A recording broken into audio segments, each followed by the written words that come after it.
Your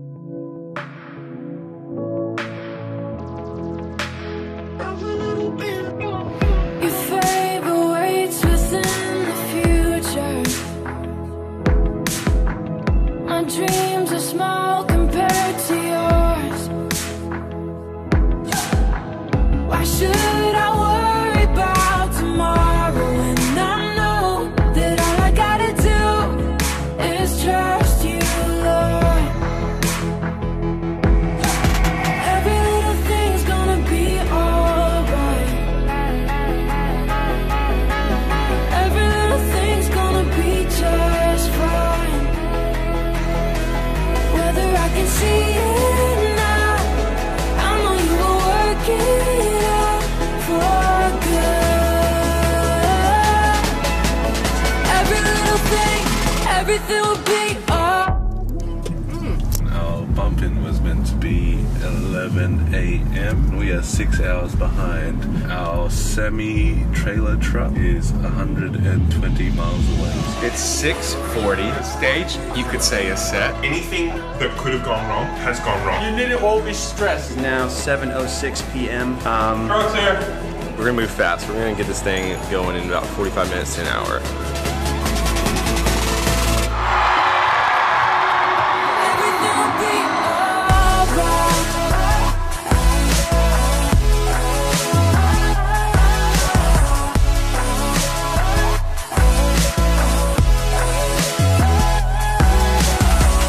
Behind the scenes and in the details, you plan the perfect way for me. Why would I dwell upon the roads and certainties when all I gotta do is look to you?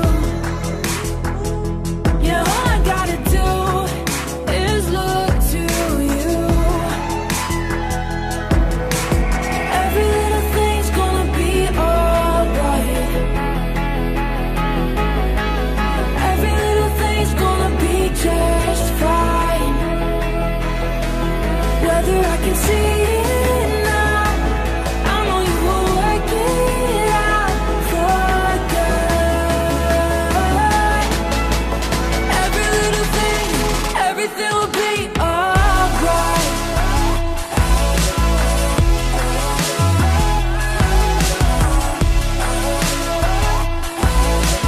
Every little thing, every little thing.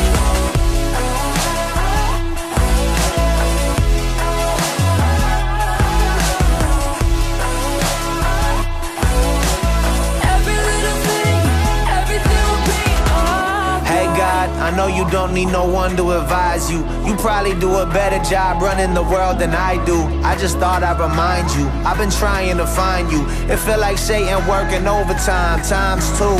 They say if it doesn't kill you, that refines you. But I'm trying to live, and that's bigger than survival. It's been a long night, it's been a long fight.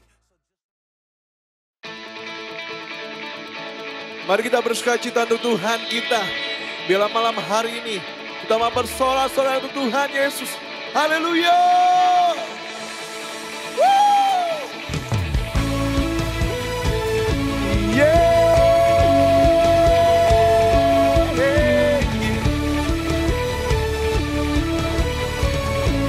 Katakan, tak terbayang kebesaranmu dan tak terbanding kekuatanmu, Tuhan. Kau mengabadiku,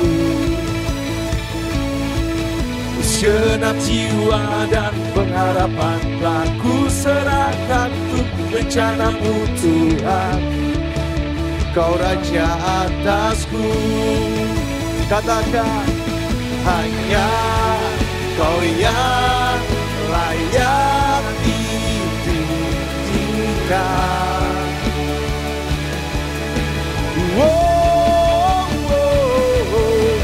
Ajaib Kau Tuhan, agung dan perkasa. Kau sumber kemenanganku, layak berkuasa memberi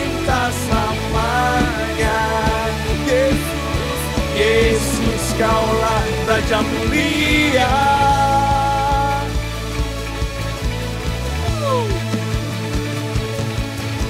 Tak terbayang kebesaran-Mu dan tak terbanding kekuatan-Mu Tuhan. Kau megah bagiku segenap jiwa dan pengharapan. Telah ku serahkan untuk rencana-Mu Tuhan.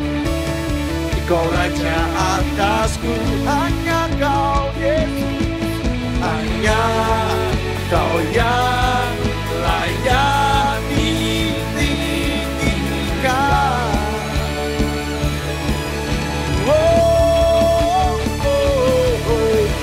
Ajar Kau Tuhan, agung dan perkasa. Kau sumber kemenanganku, layak berkuasa, memerintah selamanya. Yesus, Kaulah Raja mulia. Mari biarlah kita bersorak Tuhan kita. Hanya Yesus yang ajaib.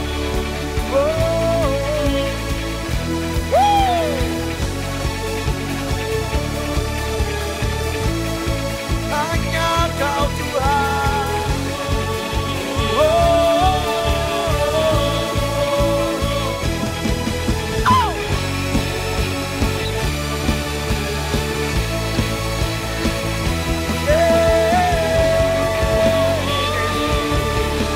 Sama-sama kita katakan pada Tuhan, kita katakan ajar Kau Tuhan. Come on. Agung dan perkasa, Kau sumber kemenanganku, layak kuasa, memerintah selamanya. Yesus, Kaulah Raja mulia. Ajar Kau Tuhan, agung dan perkasa.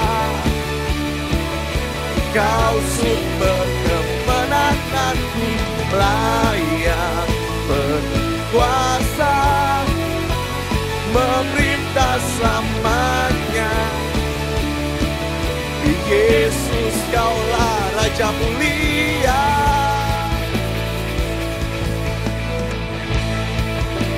Raja mulia.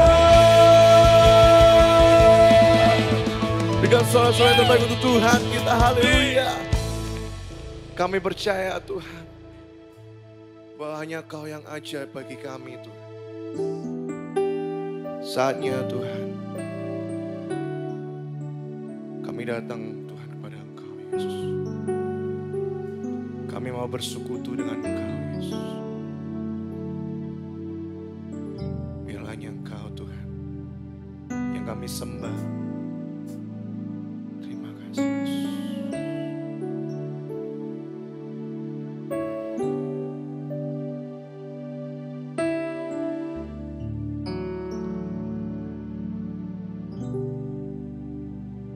Satu yang ku rindu, bersekutu denganmu, bawaku lebih lagi tinggal di dalammu, nikmati hadiratmu, jamahlah seluruh hidupku. Kuasamu mengubah hidupku. Satu yang ku rindu, bersekutu denganmu, bawaku lebih lagi tinggal di dalammu, nikmati hadiratmu, jamahlah seluruh hidupku. Kuasamu mengubah hidupku. kita datang pada Tuhan. Datang Roh Kudus, Kau ku rindu. Dengan minyak yang baru urapiku, mengalir penuhiku, mengalir pulihkanku. Kuasa-Mu bebaskan hidupku. Sekali lagi kita katakan, datang Roh Kudus, Kau ku rindu.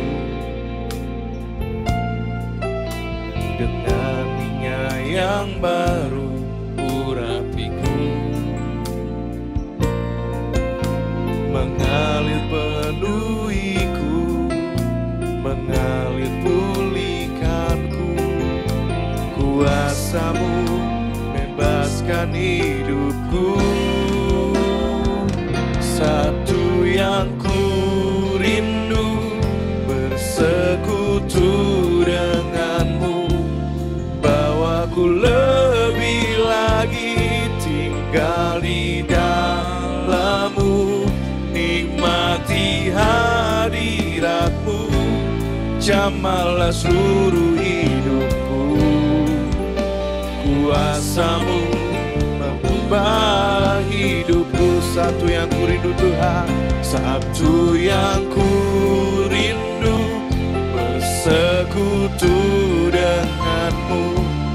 Bawaku lebih lagi tinggal di dalam-Mu, nikmati hadirat-Mu, jamahlah seluruh hidupku.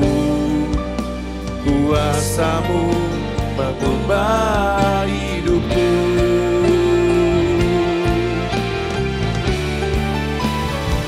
Satu yang ku rindu, bersekutu denganmu.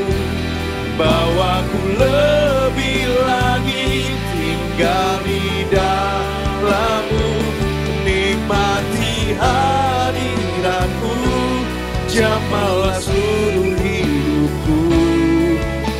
Kuasa-Mu mengubah hidupku. Mari kita nyatakan pada Tuhan kita, satu yang ku rindu, bersekutu denganmu. Bawaku lebih lagi tinggal di dalam-Mu, nikmati hadirat-Mu, jamahlah seluruh hidupku. Kuasa-Mu mengubah hidupku. Satu yang ku rindu, bersekutu denganmu. Bawaku lebih lagi tinggal di dalam-Mu, nikmati hadirat-Mu, jamahlah seluruh hidupku. Kuasa-Mu mengubah hidupku. Kuasa-Mu mengubah hidupku. Kuasa-Mu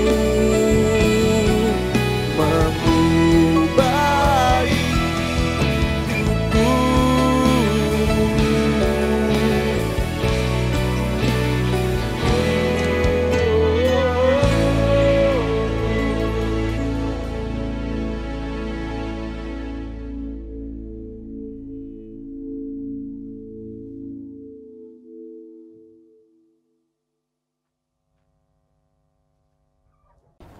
Shalom, selamat sore rekan-rekan muda dan Christ Nation. Pada saat sore hari ini kita akan mulai pemberitaan firman Tuhan. Saya mengajak saat ini saudara dimanapun berada, kita akan berdoa.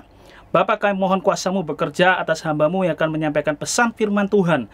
Biarlah pesan firman Tuhan ini memberikan kekuatan bagi kami, penghiburan bagi kami, dan pesan khusus bagi kami semuanya, generasi muda-Mu, agar kami semakin berdampak di dalam hidup kami. Penuh urapan di dalam Tuhan. Hamba serahkan pemberitaan firman Tuhan ini, urapan Tuhan atas hamba-Mu, di dalam nama Yesus kami berdoa. Haleluya. Amin. Shalom rekan-rekan muda, saudara muda, Christ Nation yang hari-hari ini sedang mengalami kuasa Tuhan, yang hari-hari ini sedang mengalami impartasi urapan dari Roh Kudus. Bagaimana kabarmu hari ini? Saya percaya kita semua baik-baik saja, kita semua diberkati Tuhan, dan kita semua mengalami tubuh yang sehat di dalam Tuhan hari-hari ini.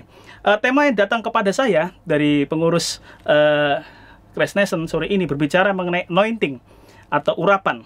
Dan saya percaya ini adalah sebuah tema yang menarik bagi kita sebagai generasi muda. Karena apa? Karena bagi kita yang sudah bekerja, tentu kita memohon atau meminta kepada Tuhan agar setiap pekerjaan kita diurapi Tuhan, diberkati Tuhan. Kita diberikan hikmat Tuhan di dalam mengerjakan setiap pekerjaan kita.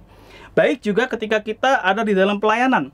Tentu kita meminta kepada Tuhan ada urapan, ada impartasi kuasa supaya pelayanan kita menjadi pelayanan yang berhasil dan berdampak kekal kepada orang-orang yang kita layani. Bahkan juga bagi kita keluarga muda, tentu kita ingin kita sebagai seorang ayah atau sebagai seorang ibu, kita memiliki hikmat kebijaksanaan dari Tuhan, sehingga ketika kita memimpin atau membimbing anak-anak atau keturunan yang dipercayakan bagi kita, kita membimbingnya dengan takut akan Tuhan, sehingga mereka memiliki kehidupan dan masa depan yang terbaik di dalam Tuhan. Nah, saudara-saudara terkasih, apa sih arti dari kata anointing atau pengurapan?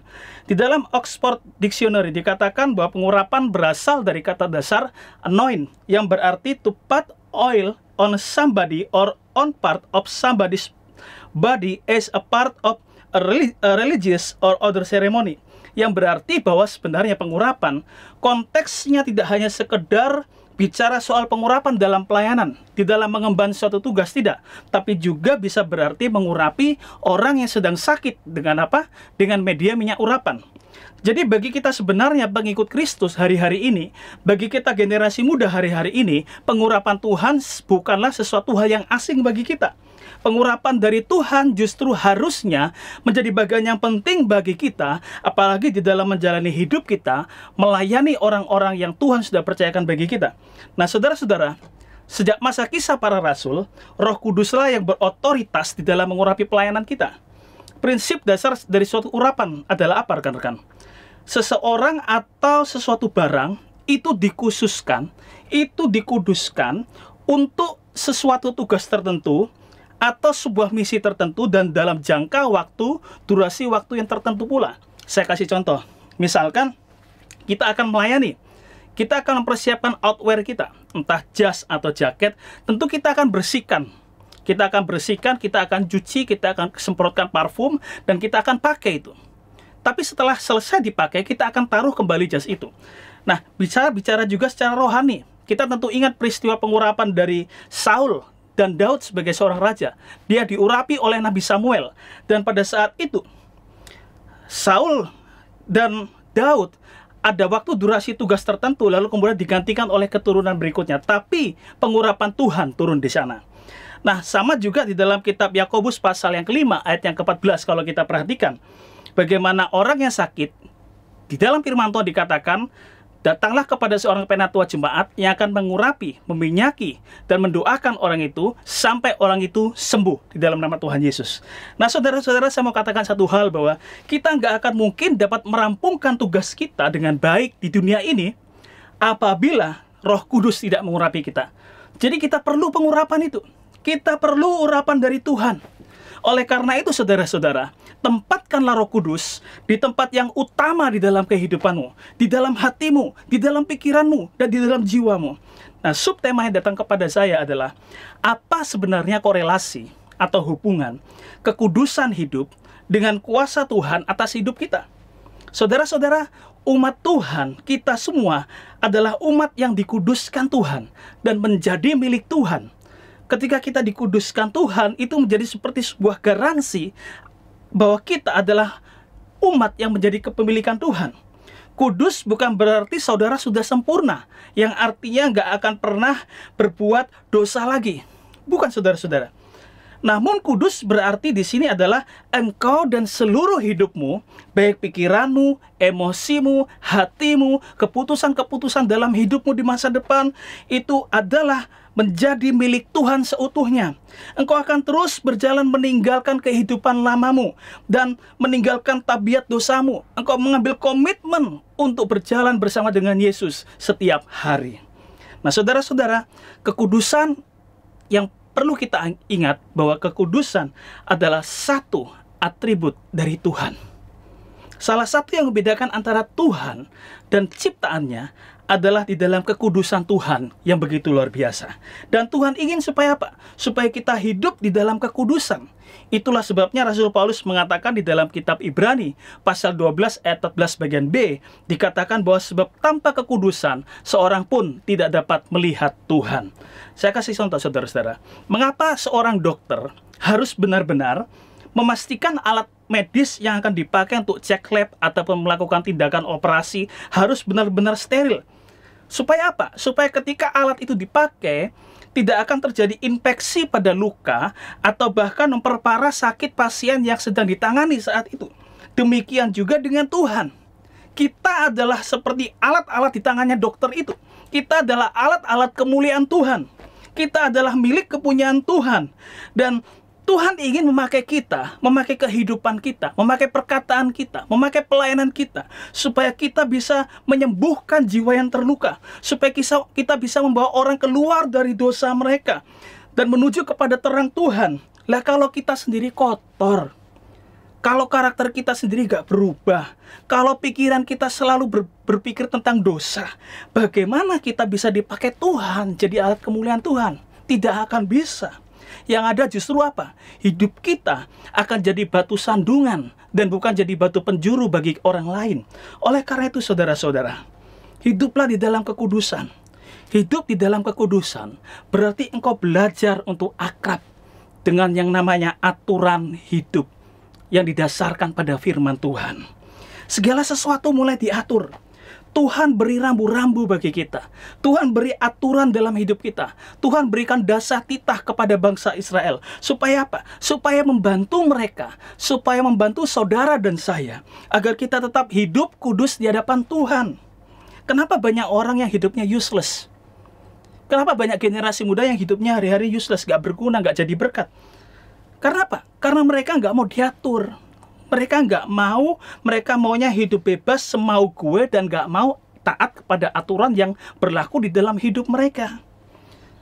Oleh karena itu, mari kita sama-sama berjuang, belajar hidup di dalam kekudusan. Seperti apa sih gambaran kekudusan itu? Yang pertama, kekudusan itu berbicara mengenai hidup yang memuliakan Tuhan dan berfungsi sebagaimana mestinya. Ibarat kalau kita punya portable komputer, kalau kita ngetik, tiba-tiba kemudian ke reset, mati tiba-tiba komputernya, data yang kita sudah ketik itu hilang semua. Kita harus mengulang lagi, ketik kembali. Kira-kira apakah kita mau mengulang lagi? Tentu enggak kan? Portable komputer kita akan matikan dan kita akan tunggu sampai diservis baru bisa diperbaiki lagi. Nah, Tuhan ingin supaya apa? Supaya kita benar-benar berfungsi dengan maksimal sebagaimana yang Tuhan inginkan dalam hidup kita. Di dalam Ibrani 10 ayat yang ke-20 dikatakan, karena Ia telah membuka jalan yang baru dan yang hidup bagi kita melalui tabir, yaitu dirinya sendiri. Tuhan telah memberikan kekuatan, kuasa yang baru agar kita memiliki fungsi, yaitu kita menjalankan gaya hidup yang baru. Saya pakai istilah yang hari-hari ini ngetrend di pandemi 19 hari-hari ini, yaitu kita mesti memiliki new normal, spiritual life. Kehidupan rohani yang benar-benar baru. Ada pujian yang mengatakan, pujian lama, hidupku bukannya aku yang dulu lagi. Hidupku bukannya aku yang dulu ngamuan lagi. Yang dulu aku cemburuan lagi. Tidak. Tapi hidupku adalah hidupku yang baru. Ada karakter Yesus yang tampak, yang dikerjakan oleh Roh Kudus di dalam kehidupan saudara dan saya. Kita menjadi orang yang sabar. Kita menjadi orang yang rajin. Kita menjadi orang yang tekun di dalam Tuhan. Kita menjadi orang yang tidak gampang menyerah di dalam Tuhan. Nah, saudara-saudara, masa sukar apapun yang kau alami saat ini, satu hal yang mau saya sampaikan, satu hal yang gak boleh hilang, yaitu karaktermu yang baru di dalam Tuhan. Yang berikutnya, kekudusan bicara mengenai apa? Kekudusan bicara mengenai hidup yang membuahkan suatu ketaatan. Kekudusan itu gak bisa dipisahkan dengan yang namanya ketaatan. Kita tahu cerita di dalam kitab 1 Samuel pasal 13, bagaimana Raja Saul gagal di dalam ketaatan. Dan di situ dia tidak lagi hidup kudus di hadapan Tuhan. Dia diperintahkan untuk menunggu Nabi Samuel 7 hari lamanya di Gilgal sebelum mempersembahkan korban bakaran kepada Tuhan. Tapi apa yang terjadi? 1 Samuel pasal 13 ayat yang ke-12 dikatakan demikian.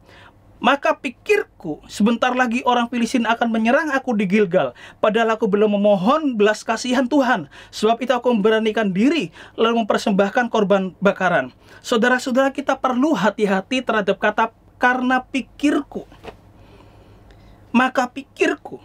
Saudara-saudara, saya mau katakan satu hal. Saat Tuhan memberi engkau sebuah perintah, maka yang Tuhan minta adalah ketaatan untuk melakukan saja. Tidak ditambahi dengan maka pikirku, menurut pikiranku. Tidak. Tapi Tuhan ingin kita benar-benar taat melakukan apa yang Tuhan perintahkan. Hati-hati saudara. Terkadang kita generasi muda, semakin pintar kita, semakin luas pengetahuan kita, maka kecenderungan untuk lebih banyak berpikir daripada taat itu lebih dominan. Kita menimbang-nimbang segala perintah yang datang dalam hidup kita. Kita perlu pikir, elok enggak, baik enggak untuk dilakukan. Padahal yang Tuhan minta adalah ketaatan di dalam Tuhan. Nah, Tuhan Yesus sendiri mengatakan di dalam Matius pasal 5 ayat yang ke-8, berbahagialah orang yang suci hatinya, karena mereka akan melihat Tuhan. Jadilah orang yang memiliki sincerity, pure heart, yang berarti adalah engkau bebas dari ketidakjujuran, bebas dari kemunafikan.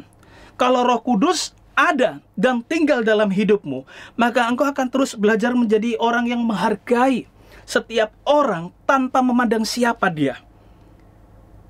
Engkau akan belajar menghargai setiap orang yang datang menasehatimu, yang memberikan pesan firman, yang memberikan kekuatan, yang memberikan penghiburan, tanpa memandang siapa dia, tapi engkau bisa memandang siapa Tuhan yang bekerja di dalam kehidupannya. Saudara-saudara, Tuhan juga ingin supaya kita memiliki hati yang murni. Kita mengemukakan apa yang ada di dalam hati kita dan tidak bergosip di belakang. Kalau kita bilang suka ya suka, kalau kita bilang nggak suka ya nggak suka. Jangan pernah engkau menyampaikan senyummu di depan orang, tapi engkau berkata lain di belakang orang itu. Ingat firman Tuhan, kalau kita terus melakukannya, firman Tuhan mengatakan apa? Engkau tidak akan pernah melihat dan mengalami kuasa Tuhan di dalam kehidupan pribadimu dengan Tuhan. Sebab tanpa kekudusan, seorang pun tidak akan dapat melihat Tuhan dan kuasanya bekerja dalam hidupnya. Yang berikutnya, kekudusan juga berbicara mengenai apa? Kekudusan berbicara mengenai lahir dari pengenalan yang benar akan Tuhan. Menjadikan Yesus sebagai pusat dari kehidupan kekristenan kita. Yesus sendiri mengatakan dalam Injil Yohanes pasal 17 ayat yang ketiga, inilah hidup yang kekal itu, yaitu bahwa mereka mengenal Engkau satu-satunya Allah yang benar dan mengenal Yesus Kristus yang telah Engkau utus. Saudara-saudara, rekan-rekan muda dikasih Tuhan, saya nggak tahu dengan background kekristenan saudara-saudara. Apakah saudara-saudara jadi orang Kristen karena dari lahir, nenek moyangmu, kakek nenekmu, opa omamu, opung-opungmu? Apakah dulunya Kristen, maka saudara hari-hari menjadi Kristen? Ataukah karena orang tuamu seorang majelis gereja? Apakah orang tuamu seorang gembala sidang di sebuah gereja? Ataukah orang tuamu sebagai pengerja kelompok di komsel-komsel maka engkau menjadi Kristen? Saya mau katakan satu hal, bertumbuh di dalam mengenal Tuhan bukan bicara mengenai identitas, tapi bertumbuh mengenal di dalam Tuhan bicara mengenai relasi, hubungan kita dengan Tuhan. Orang yang bertumbuh di dalam pengenalan akan Tuhan berarti dia menyediakan waktu-waktu yang khusus dan dengan sengaja secara berulang-ulang membangun hubungan dengan Tuhan, baik melalui doa, pembacaan firman, maupun beribadah. Kadang-kadang saudara-saudara, dengan kesibukan kita hari ini, saya sadar kita sebagai generasi muda, kita begitu sibuk dengan banyak hal. Kita begitu sibuk mengejar impian kita. Kadang-kadang kita mesti akui, gak semua orang mau seperti itu. Boro-boro mau menyiapkan waktu untuk bersendirian dengan Tuhan. Untuk mengejar deadline saja susah gitu ya. Belum lagi untuk memikirkan waktu refreshing juga kita eman-eman harus kasih waktu untuk Tuhan. Tapi saya mau katakan satu hal, sebuah kebenaran di sini. Kalau kita nggak mau buka pintu hati kita, kalau kita nggak mau menyediakan waktu kita bersendirian dengan Tuhan, maka Tuhan sendiri yang akan memaksa membuka pintu hati kita, sehingga kita mau nggak mau, nggak ada pilihan lain untuk kita datang dan berserah kepada Yesus. Caranya bagaimana? Kitab Yeremia pasal 24 ayat yang ke-7 berkata, Tuhan akan memberi mereka, Tuhan akan memberi saudara dan saya suatu hati untuk mengenal Tuhan, yaitu bahwa akulah Tuhan. Saya mau katakan satu hal, saudara-saudara. Terkadang Tuhan akan izinkan saudara masuk di dalam masa sukar. Sekali lagi saya katakan, terkadang saudara akan Tuhan izinkan masuk dalam masa sukar, supaya saudara belajar mengenal bahwa Allah yang kita sembah adalah Allah yang menyediakan, bahwa Allah yang kita sembah adalah Allah yang menyembuhkan, bahwa Allah yang kita sembah adalah Allah yang membebaskan. Oleh karena itu, saudara-saudara, sediakanlah waktumu dengan Tuhan. Berikan waktu-waktu yang berkualitas kepada Tuhan. Sesibuk apapun dirimu, sesulit apapun keadaanmu, sediakan waktu untuk bersekutu dengan Tuhan. Karena di situ letak kekuatan kita. Dan yang berikutnya, kekudusan berarti berbicara mengenai apa? Berbicara mengenai melakukan segala sesuatu dengan caranya Tuhan. Kerjakanlah tanggung jawabmu hari-hari ini dengan cara yang sudah diberikan Tuhan. Hari-hari ini, saudara-saudara, saya ambil contoh sebuah ilustrasi. Hari-hari ini apa sih yang kita andalkan untuk mengerjakan setiap tugas kita secara online? Mau nggak mau, kita akan bicara soal kuota internet, wifi, atau anyway, apapun paket-paket yang kau pakai di HP-mu. Kita mengandalkan itu. Tapi tentu setiap paket, bahkan wifi sekalipun, ada aturan-aturan di dalamnya. Ada batas-batas limit harian yang maksimal kau capai di situ. Setelah melewati itu, mungkin kecepatannya akan menjadi lambat. Orang sini bilang lemot gitu ya. Nah, jadi sama seperti kita harus taat pada aturan kuota itu agar bisa maksimal, maka kita juga harus mengandalkan cara Tuhan untuk kita bisa menjadi maksimal dalam hidup kita. Kerjakanlah bagianmu dan ikuti setiap aturan Tuhan yang sudah Tuhan berikan bagimu. Karena apa? Karena terkadang di dalam pengiringan kita kepada Yesus, ada kejadian-kejadian dalam hidup kita yang bisa kita kontrol. Ya. Tapi ada juga bagian-bagian dalam hidup kita yang kita nggak bisa kontrol. Dan hanya Tuhan yang bisa pegang kendali atas keadaan-keadaan yang nggak mungkin kita kerjakan sendirian hari-hari ini. Saya ingat sekian waktu yang lalu, bagaimana Tuhan tolong dalam kehidupan kami sekeluarga. Ketika kami melewati masa-masa sulit di masa pandemi ini, ada hal-hal di mana kami banyak belajar berserah kepada Tuhan. Dan ketika kami berserah, Tuhan buka jalan dalam hidup kami. Oleh karena itu, saudara-saudara dan rekan-rekan muda, jangan lepaskan tanggung jawabmu. Lakukan sebaik-baiknya setiap tanggung jawabmu sambil berdoa kepada Tuhan. Izinkan Tuhan menyempurnakan berkat-Nya di dalam kehidupan kita.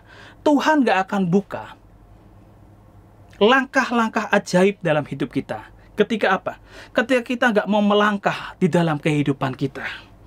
Oleh karena itu saya mengajak kita semuanya sore hari ini, mari kita banyak berdoa, mendekatkan diri kepada Tuhan, bertanya kepada Tuhan, minta visi, minta petunjuk pada Tuhan. Dan setelah Tuhan berikan petunjuk itu, kerjakan dengan sungguh-sungguh. Andalkan firman Tuhan di dalam kita membuat keputusan, di dalam pergumulan. Di dalam pergumulan kita pun kita harus benar-benar mengandalkan Tuhan. Ya, satu kali saya ketemu dengan sebuah keluarga yang bertanya, Pak, kenapa Pak? Saya ini sudah setia melayani Tuhan. Saya ini jadi salah satu anggota pengurus di dalam komisi pelayanan saya. Tapi kenapa saya harus kena COVID, Pak? Saya katakan satu hal saja. Masih ingat gak, Bu? Sadrak, Mesak, Abednego.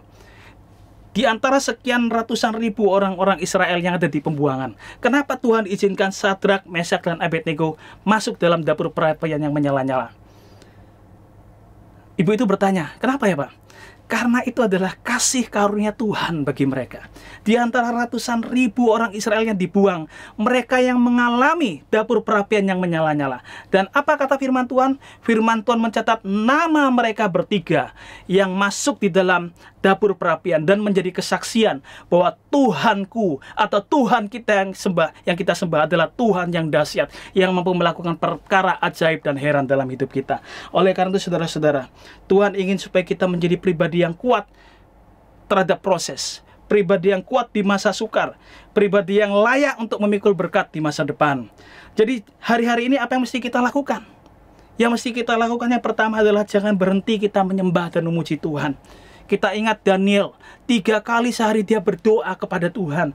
Ambil waktu khusus untuk berhenti dan menyembah serta memuji Tuhan. Karena apa?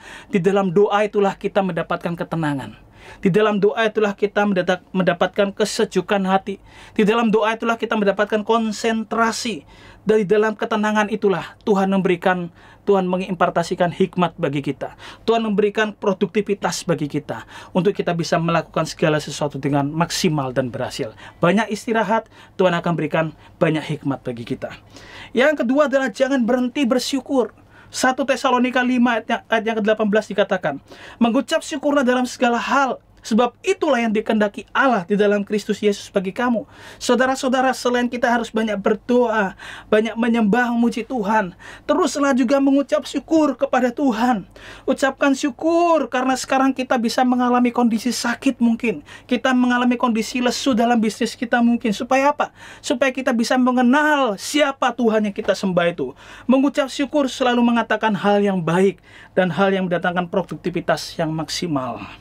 Dan yang terakhir, yang ketiga, yang paling penting juga, jangan kehilangan cara pandangmu terhadap kekudusan Tuhan. Jangan kehilangan cara pandangmu terhadap kekudusan Tuhan. Kadang-kadang saudara-saudara, ketika segala sesuatu berjalan baik-baik saja, ketika segala sesuatu berjalan dengan rutin dan aman-aman saja, kadang-kadang itu tanpa kita sadari secara otomatis menurunkan standar kekudusan kita, menurunkan standar pengandalan hati kita kepada Tuhan. Kita menjadi kurang mengandalkan Tuhan. Kita mulai kurang menjaga betul-betul kekudusan hati dan pikiran kita. Kita masih ingat peristiwa Daud yang melakukan dosa dengan Batsheba. Bagaimana dia merasa tenang sementara orang lain sedang berperang secara rohani. Dan akhirnya di dalam titik ketenangan itu dia jatuh di dalam dosa. Oleh karena itu, Tuhan, bahkan pemazmur mengatakan bahwa aku melayangkan mataku ke gunung-gunung. Mari kita layangkan mata kita kepada Tuhan. Tuhan yang menjadi sumber perlindungan kita.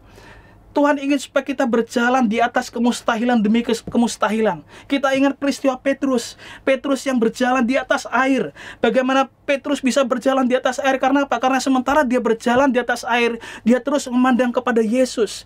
Fokus matanya, hatinya, pikirannya kepada Yesus. Tapi apa yang terjadi ketika angin sakal mulai dia rasa?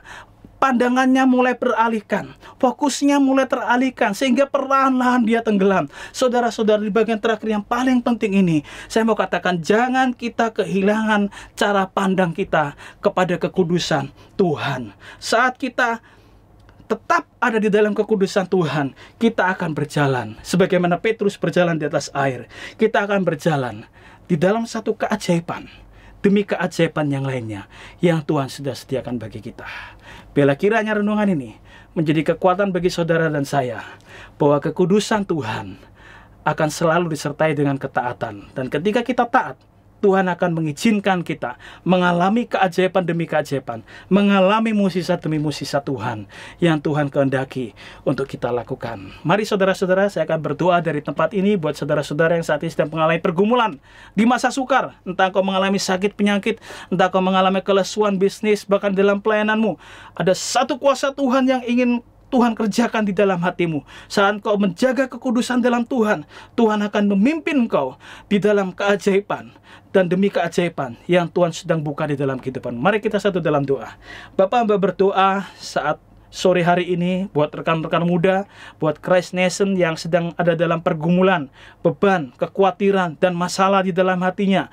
Mungkin mereka sedang mengalami kegalauan, kebimbangan akibat dosa ataupun hidup lama mereka, dan mereka benar-benar terikat di situ. Mereka rindu untuk bisa lepas dari situ, tapi mereka tidak memiliki kekuatan dan daya. Hamba berdoa di dalam nama Yesus, agar Tuhan kirimkan malaikat-malaikat Tuhan bagi mereka, melalui orang-orang, melalui saudara seiman, bahkan melalui hamba Tuhan yang akan datang menolong mereka, melepaskan mereka dari ikatan dosa dan masa lalu mereka.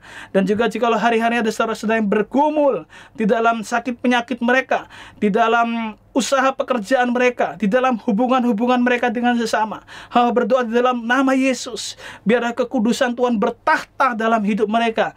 Mereka melihat bahwa kasih Tuhan lebih besar dalam hidup mereka dari segala macam penderitaan hati yang mereka alami saat ini. Dan jika ada di antara saudara-saudara kami Tuhan yang rindu untuk mengalami mukjizat, keajaiban demi keajaiban, sebagaimana Petrus bisa berjalan di atas air, sebagaimana Petrus, demikian juga kami generasi mudamu, kami mau berjalan di atas kemustahilan demi kemustahilan yang Tuhan perlihatkan di hadapan kami. Tolong kami Tuhan, agar kami tidak teralih fokus kami kepada kekudusan Tuhan, kepada cara-cara Tuhan, tidak teralihkan Tuhan dengan nilai-nilai dunia yang hari ini begitu mengganggu hati kami. Patahkan segala kuasanya dalam nama Yesus. Kami mau benar-benar fokus kepada Tuhan, sehingga kami bisa maksimal di dalam menjalani hidup kami. Terima kasih Tuhan. Tuhan memberkati buat kami semuanya yang tetap dengan setia menyaksikan siaran kami sore hari ini. Kami menyerahkan semua Tuhan, pesan firman Tuhan dan doa ini ke dalam tangan-Mu. Di dalam nama Yesus kami mengucap syukur dan berdoa. Mari kita semua yang percaya, kita katakan sama-sama, amin. Puji Tuhan. Tuhan memberkati saudara-saudara. Selamat sore dan tetap semangat.